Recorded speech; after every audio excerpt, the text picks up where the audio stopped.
Okay, so here we're looking at what would happen without meiosis. Before you do this, please make sure you've read the chapter and you understand the difference between mitosis and meiosis. There's a number of activities that have you go look at that. Much of the chapter is dedicated to what is mitosis, what is meiosis, why is it important, what are the major steps. If you've done that, then this lab should be fairly easy, right? So when they say do a lab, don't worry about the safety concerns because there are no real safety concerns unless you're worried about a paper cut. This is a paper lab. So construct a data table where you have a cell cycle, the cycle number, right? Let me write it out over here on the side. You have a cycle number and a column that has the stage of mitosis.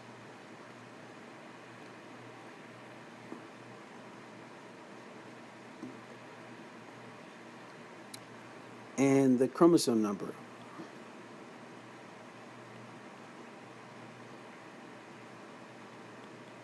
At that stage. In cell cycle 1, you have prophase and all the rest, and I'm not going to list them for you. You should know that because, again, you should have done your homework. You should understand what those are. And you're going to put how many chromosome numbers would you expect in prophase if you started with, now remember, if you read it, it says we're going to start with a pair of chromosomes. So you're starting with a cell, right, that has a pair of chromosomes, one from mom and one from dad. And I would start, if you're going to model this, and again, if you're going to record it for extra credit, you and your partner, and you have extra time, you have a week after all the assignments are due to turn this one in because you're going to need to think about it and work on it. You have to create a bunch of blue ones and a bunch of red chromosomes. This is just an example. Use whatever color you want. The chromosomes could be anything, little strips, little lines on a piece of paper, little strips of colored paper, whatever you'd like. You ask yourself, if you model with this pair of chromosomes, what would happen if I took two cells? Now think about it, two cells that have one blue and one red.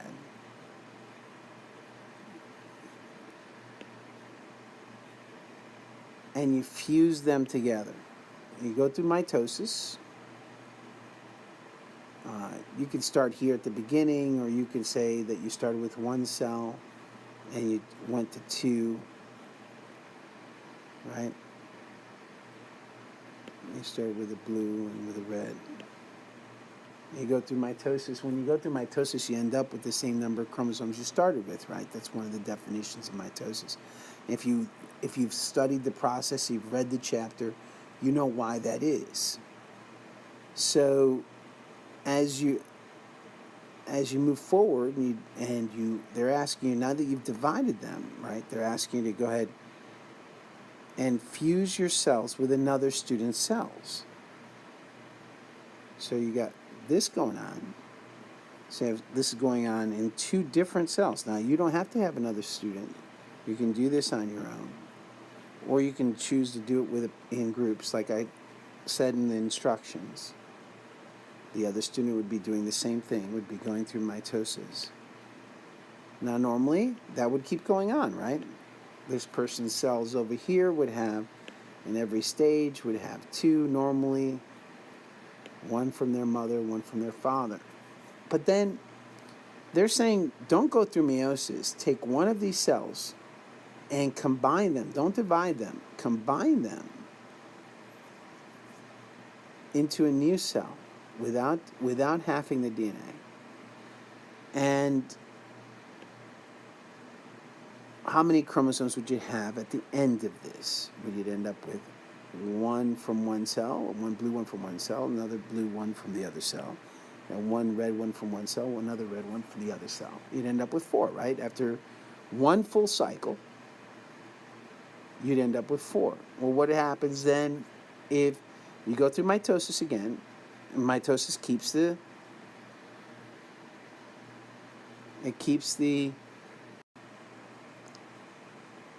chromosome number the same. So every time that you duplicate this doubling, you used to have 2, now you have 4 because some of from this your friend's organism and your organism combined, they had 2 chromosomes, now they have 4. Now what happens if you take that 4 from one cell and combine it with another group that has another cell that has 4? What's going to happen there when you recombine those, and again and again and again 4 or 5 times? How many chromosomes are you going to have in this creature when you're done doing this cycle of combining, then doing mitosis, then combining again? How many cells how many chromosomes are you going to have at each stage 4 or 5 times after you've done this 4 or 5 times? You don't have to record all the cell cycles, all the steps for each of the cell cycles. They want you to record it after the second and third cycles recorded. Do the process, combine the number of chromosomes and then combine them, but only record after the second and the third cycles here on your chart. Then they ask you the question, how does the chromosome number in your model change with each cell cycle, with each cycle of mitosis and fusion? Remembering that mitosis, the number of chromosomes, every time you do mitosis, the number of chromosomes stays the same. Mitosis is a division of the nucleus. And every time you combine them, you're going to combine the number of chromosomes in each cell. So this is representing what happens during sexual reproduction when the 2 gametes, normally gametes, remember gametes means you've gone through meiosis. And meiosis, what is meiosis? Well, I hope you know by now what meiosis is. You've read the chapter, you've done the homework. So meiosis is halving the DNA, right?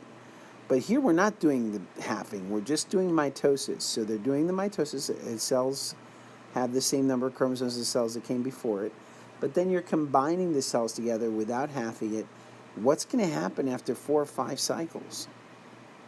Now, if you take the cell cycle number and the chromosome number and you graph it, cell cycle number versus the chromosome number, well, let's think about what you need to do to graph it. You're going to need to pick an independent variable and a dependent variable. Now, the paper doesn't say anything about graphing it. If you can answer these questions without graphing it, you're fine. You don't have to worry about it. But I'm giving you extra credit if you graph it. And you tell me what happens after 10 times the number of cycles they've asked you to do in your model. So which one's dependent, which one's independent variable? Well, does the chromosome number depend on the cycle or the cycle depend on the chromosome number? Well, I hope you know that the cycle is independent and the chromosome number is dependent. So this would be on the Y and this is going to be on the X. So if you take, after you've done with your data and you have your data, and you graph, plot the number, the cell cycle number on the X and the chromosome number on the Y.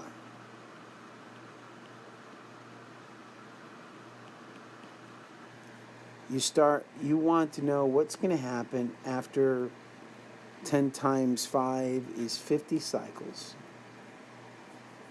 So divide you have graph paper. I'm assuming you have graph paper because that's part of your supply list. So you take your graph paper.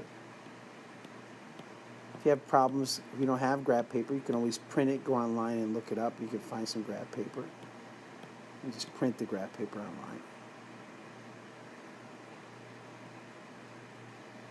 Remembering you have printers at school you can use as well if you need to, since this assignment isn't due for a week after we get back. So you have your graph paper. You start with what your data shows. Your data shows after cycle 1. You have data for after cycle 2. It says you only have to record cycles, the second and third cycles, but you can record what you have after each cycle. Again, this is going above and beyond, right? So this is extra credit. after the third cycle, after the fourth cycle, after the fifth cycle. So you have the fourth, fifth. You should have 50 lines, right? Each cycle equaling one line going across on the X. And then the chromosome number, whatever those numbers are, I'd give yourself plenty of room, because as you can see, this is going to start to add up really quickly.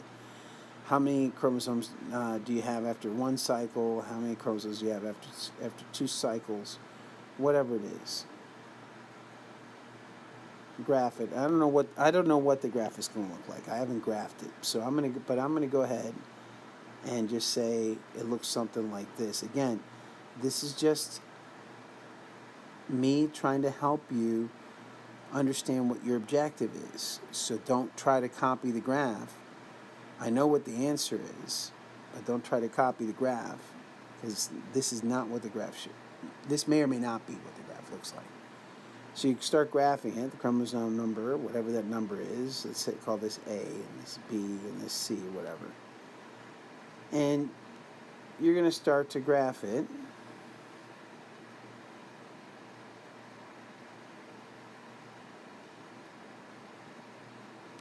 And you're going to end with only 5 points, right? You only have 5 points. Those are the 5 points that you've recorded data for, right? The first cycle, the second cycle, the third cycle, the fourth cycle, and the fifth cycle. So you have a choice to make. You can go ahead and do it 50 times if you'd like, because you want to do the extra credit. Go ahead and do the process 50 times. I wouldn't do that. I think that's too much work.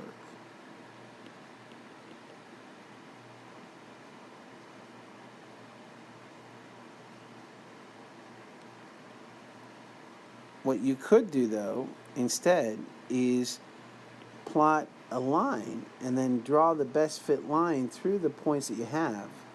This is a horrible drawing, but you'll have to do. It's a sketch. Draw the best fit line. And how many chromosome numbers would you have at 50, even though you don't have data for 50? Well, you just go from 50, follow that up to your line, to your best fit line. There's a point. Then come across in the other direction. So you come up here to this point, which you don't have a data point for, right? Because you've only done it 5 times. But if you go to 50 on the graph and then go across to the Y, that's the chromosome number that you'd expect. That's your X, right? That's the chromosome number you'd expect to have if the trend is the same, if these first 5 were enough data points to really define for you a line that works, that actually represents how this increases the pattern of how the chromosome number increases with each cycle. If these are correctly done, you should be able to predict how many chromosomes you're going to have after 50 cycles, because you know what you had after 1, you know what you had after 2, you know what you had after 3, after 4, and after 5. Just extend the line and find that 50 and come across, and there's your answer. And there's double the amount of points that this assignment's worth, just because you took it beyond what the assignment's asking you to do. All right, so that was the graphing part. That's the extra credit part. That's what they mean by doubling it, right? This is what they mean by the chart, making that chart. So let's go over this question again, make sure I'm not missing anything. It says, how does the chromosome number in your model change with each cycle of mitosis and fusion? Graphing it would also help you understand that. There's a simple answer, and then there's answers that are more complicated, more thoughtful. But really, the answer is pretty straightforward, and the answer to get 100% on this is pretty easy. If you've done the steps, you've gone through the cycles, you know what mitosis is, you know what meiosis is, you've done the work, you've looked at the chromosome numbers, what happens when I combine these cells without halving them, what's going to happen to that chromosome number, and then if you've graphed them, you can tell me what happens after 50 generations instead of just 5 cycles, 50 cycles. Then it should be clear to you what the answers to number 2 is after all that. What must occur when cells fuse in order. And what is cell fusing? What are we talking about cell fusing? That's sexual reproduction. That's an egg and a sperm coming together. That's fusing, right?